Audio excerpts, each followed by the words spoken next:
ज्योतिष के वीडियो सबसे पहले देखने के लिए सब्सक्राइब करें एस्ट्रोडिफाई चैनल को और नोटिफिकेशन के लिए दबाएं इस बेल आइकन को। नमस्कार, आप सभी दर्शकों का एस्ट्रोडिफाई पर हार्दिक स्वागत है। आज हम चर्चा करेंगे पंचांग के तीसरे हिस्से के बारे में, जिसे कहते हैं करण। पहले दो भागों में हमने जाना है कि वार क्या होता है, क्या दिखाता है, कैसे उसे निकालते हैं, ऐसे तिथि क्या होती है, उसकी गणना कैसे करी जाती है और वह क्या दिखाती है, कितनी महत्वपूर्ण है दोनों हमारे जीवन में। तो यदि आपने वह वीडियो नहीं देखे हैं तो उसको आप ज़रूर देखें, उनका लिंक कार्ड सेक्शन में दिखाया जा रहा है। आज हम जानेंगे कि करण क्या होता है। पंचांग का ये तीसरा हिस्सा है। पंचांग किसके अंग हैं? ये 5 अंग, नाम में ही छिपा है इसका अर्थ।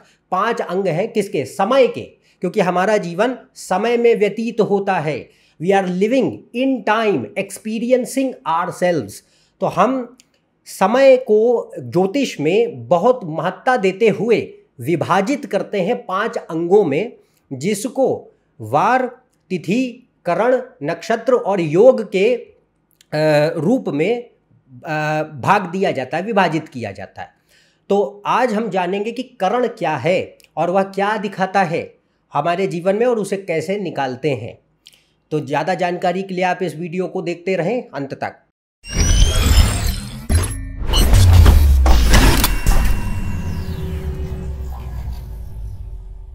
यदि आप मुझसे कंसल्टेशन लेना चाहते हैं तो ऊपर दी हुई वेबसाइट पर जा सकते हैं, इसका लिंक डिस्क्रिप्शन में दिया हुआ है।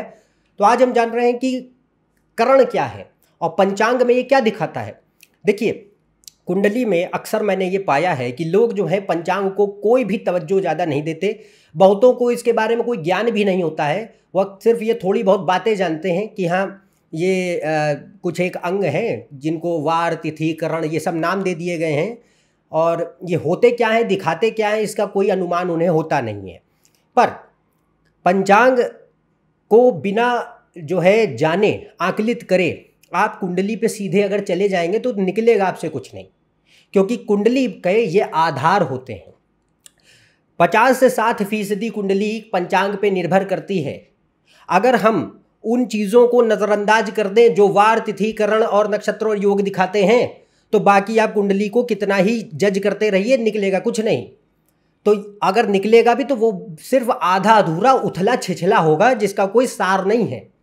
तो यहाँ पे ये बात रहती है कि पंचांग को जो बेसिक है, नहीं जानते, कोई योग बहुत कॉम्प्लिकेटेड डिविजनल चार्ट एनालिसिस वगैरह कुछ नहीं आता, कोई दिक्कत नहीं, सिर्फ इतना पढ़िए। अगर आप इतना भी जान जाएं कि भाई हम कौन से दिन पैदा हुए, किस तिथि में पैदा हुए, किस करण, नक्षत्र, योग क्या थे, उनका ही इम्पैक्ट अगर कुछ पता चल जाएगा तो आप आधे से ज़्यादा चीज़ें ऐसे ही आसान भाषा में ही समझ जाएंगे। कोई डिटेल में, गहराई में कॉम्प्लिकेटेड एनालिसिस करने की आवश्यकता नहीं है। और ये जो है सरल भी है और इसका महत्व बहुत बहुत बहुत ज़्यादा है। तो यहाँ पे करण जानेंगे कि क्या होता है। और देखें कि अब करण जो है, पिछले वीडियो में जैसे मैंने तिथि की बात कही थी, तिथि पर करण डिपेंड करता है, क्योंकि तिथि जो है वह चंद्र के मूवमेंट के ऊपर हम डिपेंड करती है। चंद्रमा का जो एक महीने भर में उसका पृथ्वी के चक्कर वह काटता है, तो एक महीने में जो उसके फेजेस होते हैं मून के, शुक्ल पक्ष और कृष्ण पक्ष, उससे हम तिथि निकालते हैं। और एक तिथि का आधा हिस्सा करण कहलाता है, यानी एक तिथि में 2 करण होते हैं। और ये 6 डिग्री का रहता है, क्योंकि एक तिथि, जैसे मैंने पिछले वीडियो में बताया था, 12 डिग्री की एक तिथि होती है, तो उसको आप आधा कर देंगे तो 6 डिग्री का एक करण हो जाएगा। तो यहाँ पे एक महीने में 60 करण पड़ेंगे, क्योंकि 30 तिथियां हैं, तो 30 × 2 60 करण जो है एक महीने में पड़ते हैं। टोटल मिला के हमारे पास करण 11 प्रकार के होते हैं। 11 कैटेगरीज इनको दिया गया है, जिसमें से 7 जो होते हैं वो चर होते हैं और 4 स्थिर होते हैं। तो 4 फिक्स्ड करण माने गए हैं और 7 मूवेबल करण माने गए हैं। उनकी लिस्ट यहाँ पे आपको टेबल में नजर आएगी। तो यहाँ पे सबसे पहले ये सीक्वेंस कैसे शुरू होता है इसे समझ लें। महीने का जो पहली तिथि होगी, शुक्ल प्रतिपदा, ये इसमें जो पहला करण होगा, पहला फर्स्ट करण जहाँ से शुरू होता है महीना, उसे कहते हैं किंस्तुघ्न। तो ये एक फिक्स्ड करण है। तो इसका स्वामी ग्रह भी यहाँ पे लिखे हुए हैं बगल में। किंस्तुघ्न का स्वामी ग्रह केतु है। उसके बाद यहाँ पे सीक्वेंस जो नेक्स्ट आता है, आधा करण जब किंस्तुघ्न बीत जाएगा तो बावा का आएगा।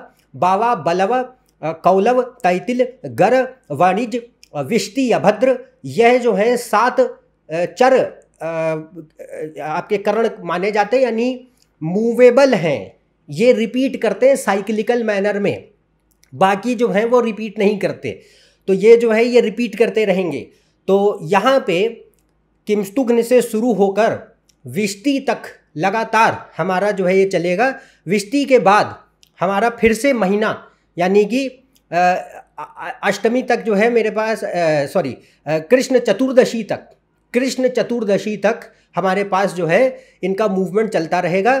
कृष्ण चतुर्दशी को अब जो है वो दूसरा जो करण आएगा, यानी कृष्ण चतुर्दशी कब है? महीने का सेकंड लास्ट डे है, क्योंकि चतुर्दशी के अगले दिन कौन होगा? कृष्ण चतुर्दशी के अमावस्या होगा, यानी महीने का अंत होगा।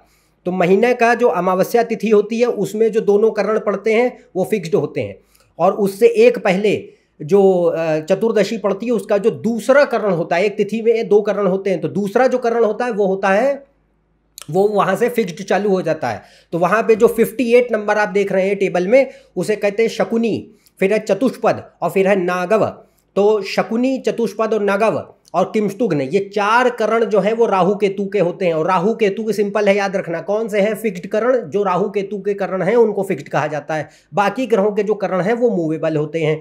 और शुरुआत महीने की एक फिक्स्ड से चालू होती है और महीने का अंत भी फिक्स्ड पे ही होता है, पर महीने के अंत में लगातार जो लास्ट के 3 करण पड़ेंगे वो लाइन से फिक्स्ड होंगे, और इनकी शुरुआत कृष्ण चतुर्दशी को होगी, तो चतुर्दशी के दूसरे हिस्से को। तो सेकंड फेज ऑफ चतुर्दशी जब बीतेगा तब मेरा शकुनी चालू होगा, अगले दिन अमावस्या होगी तो उसमें चतुष्पद पहला करण और नागव अंतिम करण 60वां करण आएगा 30वें दिन तिथि में। तो ये है सीक्वेंस। और बगल में इनके जो है आपको प्लैनेट लॉर्ड्स दिखाए जा रहे हैं। बाबा का सूर्य है, बलव का चंद्र है, मंगल, बुध, बृहस्पति, शुक्र, शनि, ये यहाँ पे इनके लॉर्ड्स हैं। तो राहु केतु जो है किनके कारक है, कंट्रोलर है, नियंत्रण है, वो हमने आपको बता दिया। ये टेबल आपको मदद करेगी आगे जानने में अपनी कुंडली में। अगली बात है करण दिखाता क्या है? करण दिखाता है कि व्यक्ति के भीतर की कौन सी जो है उसके भीतर कलाएं हैं, उसकी स्किल सेट क्या है, उसके टैलेंट्स क्या हैं। तो कि करण का जो तत्व है वो पृथ्वी तत्व है और इसका कारक होता है बुध। तो पृथ्वी का अर्थ है मटीरियल वर्ल्ड, जहाँ पे हम जीवित हैं। तो यहाँ पे परिस्थिति ये आती है कि करण हमारे भीतर के उन गुणों को दिखाता है जो हमारे भीतर कुदरत ने दिए, प्रकृति ने दिए। पर कई लोग यहाँ पे यह कहते हैं कि नहीं, करण का बहुत महत्व होता है करियर में। नो डाउट करियर में उसका महत्व होता है, पर ये हमेशा हर बार आपका करियर नहीं दिखाएगा। ये यहाँ पे बहुत बड़ा पॉइंट है जिसे आप समझ जाइए, क्योंकि यहाँ पे करियर के लिए बाकी ग्रह भी होते हैं, करियर के लिए सिर्फ करण नहीं देखा जाता। और दूसरी बात ये भी रहती है कि कोई ज़रूरी नहीं है कि आपके जो नेचुरल स्किल और टैलेंट्स हैं उन्हीं में आपका करियर हो, कोई ज़रूरी नहीं है। कोई व्यक्ति खेलने में बहुत अच्छा हो सकता है, पर कोई ज़रूरी नहीं कि वो बहुत बड़ा खिलाड़ी बन जाए या करियर उसका खेल में ही उसका करियर हो। It is not necessary. तो यहाँ पे ये बात आती है कि दूसरे योग भी कुंडली में बहुत महत्व रखते हैं कि आपका करियर कैसा होगा, कौन सी दिशा में होगा। करण सिर्फ यह दिखाता है कि आप कौन सी चीज़ों में अच्छे रह सकते हैं, कौन सी चीज़ों में खराब रह सकते हैं, जनरली कौन सी चीज़ों में अच्छे रहेंगे। पर जैसा मैंने कहा कि it does not necessarily show your career always. पर यह बात ज़रूर ध्यान रखें कि करण के भीतर पृथ्वी तत्व है और पृथ्वी का अर्थ है माया। माया का मतलब है पैसा, धन, संपत्ति, वैभव।